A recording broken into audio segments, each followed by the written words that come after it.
I'm Tanya Parker, and if you've ever watched a city wake up from a hospital window, you know how the light lies to you for a minute, paints everything gold like it might turn out fine. That morning in New Orleans, my little girl Zuri pressed her palm to the glass at St. Martin Children's Pavilion. A line of black SUVs drifted by like quiet sharks, one long sedan in the middle, and she lifted her tiny hand and waved the way a kid waves at a parade they're not part of.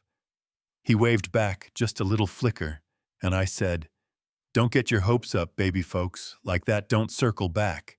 But she kept smiling like hope was oxygen. An hour later, the unit snapped into its polished version of itself, badges straight, floors, shining whispers about a benefactor touring the ward, and I told myself I'd seen this movie before.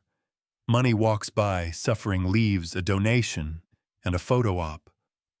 Then our door opened, and a tall man in a navy jacket stepped in with the tired eyes of somebody who's carried something too heavy for too long. "I'm Cole Harrington," he said. No cameras, no speech. Just a man crouching to meet my daughter's eyes. "You waved at me this morning." That made my day brighter. Zuri blinked. You waved back, and the way he smiled at her, not at the diagnosis at her, made the room feel bigger. They talked about green being superior to pink, about how the best gumbo shows up when someone loves you and is still exhausted, and when he squeezed her hand to say goodbye, she slipped a folded purple crayon note into his jacket pocket. "Don't read it here," she whispered, and he covered that pocket with his palm like he was swearing in a truth he meant to keep. I wanted to scold her, because life has trained me to aim small. We don't ask strangers for miracles. But I didn't. I let the note ride. Down on Canal Street at a red light, he opened it. I didn't see him do it, but I knew what she'd written, because she'd practiced the spelling out loud all morning. "I want to be the Bayou Princess for one day, before I go green dress fireflies, a crown that doesn't pinch love." Zzz. Be honest, if it were your kid, would you teach them to be reasonable, or would you let them throw their whole heart at the biggest thing they can name? That night, reality punched back. Fever-spiked nurses moved like angels with sneakers. The IV pump kept time, and I whispered anything to keep her anchored. The thing that hurts worse than fear is the voice that says you were a fool for hoping. And I told the ceiling, "I'm not fancy God, but I'm stubborn. If you've got a miracle, we will meet it halfway." Morning pretended to be gentle. I dragged myself to the cafeteria for coffee that tasted like wet cardboard and overheard two nurses. He called again, the man from the cars. He's asking about the little girl with the green scarf. Admin says he offered to cover her bills.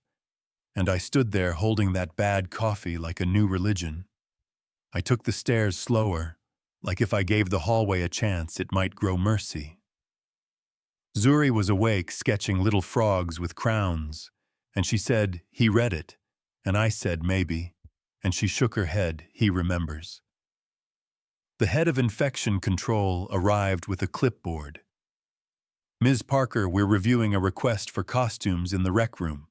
We have protocols, optics matter." And I said, "I don't care about optics, sir. I care about joy." And he stared like no one had said that out loud in his office. PR floated in next, all smooth vowels and corporate smiles should this become an event. It could be powerful for awareness, and I stood up so she could feel the height of my no. My daughter is not a campaign if a lens points at her without my. Yes, I will introduce that lens to the nearest trash can. You know what I mean? She blinked like her script didn't have a page for me. Then Cole came back, no tie, just a sweater, and a face that had been up late making phone calls, "Princess." "I got your note," he said. "We're going to bring the bayou to you.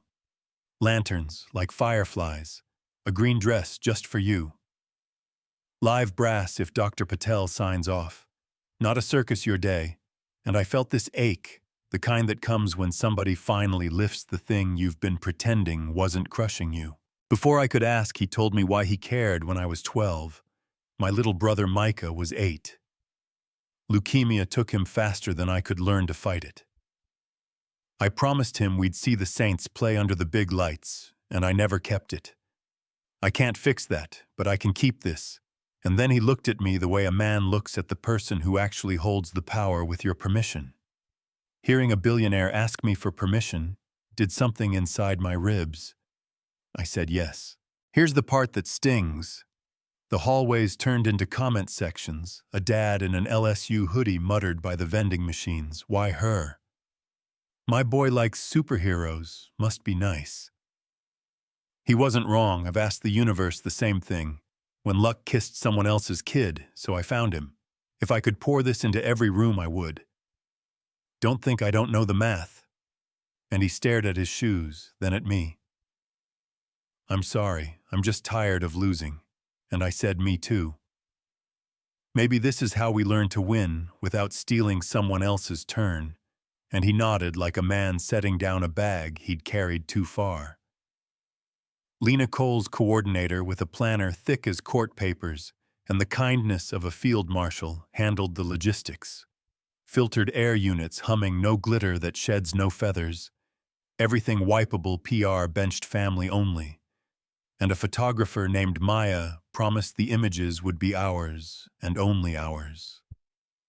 I catch joy without hurting it, she said. And I believed her.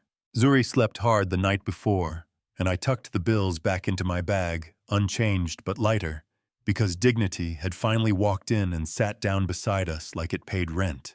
When the door to the rec room opened the next day, I forgot how to breathe. Green and gold curtains, paper, water lilies that didn't crumble, safe lights flickering like August fireflies, a trumpet testing a shy note, a violin answering, and my girl rolled in wide-eyed with her fingers on my old locket for courage.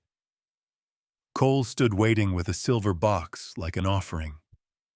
"Princess Zuri, may I?" he asked, and inside was a dress the color of moss after rain.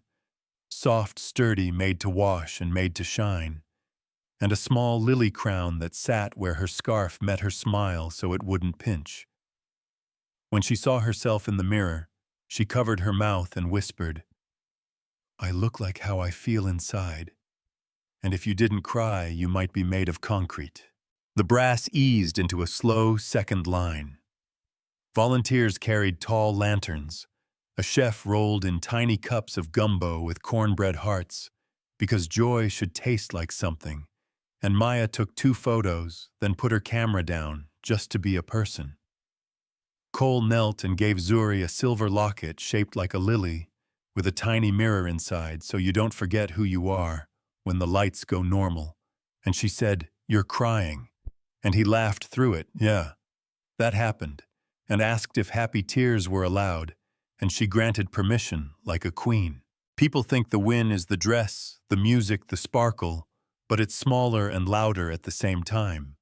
It's Zuri telling the infection control chief, "Thank you for letting my fireflies in," and him clearing his throat like gratitude was a foreign language he understood, but had never spoken. It's that LSU dad in the doorway, not bitter anymore, tipping an invisible cap. It's PR staying outside because someone with real authority remembered that dignity isn't a brand. By afternoon, Zuri was tired. Joy taxes the body. We wheeled her back, and she held the locket like a new planet. Cole stood by the window with his hands in his pockets and said he was starting the Magnolia Promise Fund, named for Micah, for what spreadsheets don't see. Travel rent, help gas cards, quiet rooms for ugly, crying instruments in lobbies, books that smell like bookstores, not waiting rooms. And I said, make rule number 1 simple. No kid gets told their wish is too big because their mom can't afford matching hope. And he said, done. The story leaked without our photos. A billionaire kept a promise, a girl got a green dress and firefly lanterns. Half the city cried, half the city asked why not. My kid reporters camped outside his building until he said, "This isn't about me. It's a promise kept to a child, that's all." and went back inside to sign papers that made the fund real. Some called it a stunt, some said joy shouldn't need a donor, some said both, and still replayed the clip twice. You know what I mean. Weeks later, Zuri still fights some days. The dress feels like goodbye and I hate it. Some days I take it out just to feel something soft after holding hard news. Cole visits like a decent man, not a headline, learns the nurses by name, sits with parents and teaches them how to push a billing code without getting flagged. As Trouble asks me once, did I do the right thing? And I tell him he did a good thing. And in this world, sometimes good is the right we can reach. Zuri squeezed my hand one midnight and said he kept his promise and asked if we could help him keep the next ones. So we made a list and Lena mailed back. Your list is our blueprint. Keep sending bricks. That's the ending I can give you, not a bow door. So tell me, was it fair that a wave turned into a miracle for one kid while others waited, or was it human and messy and the kind of start we need if we want more than slogans?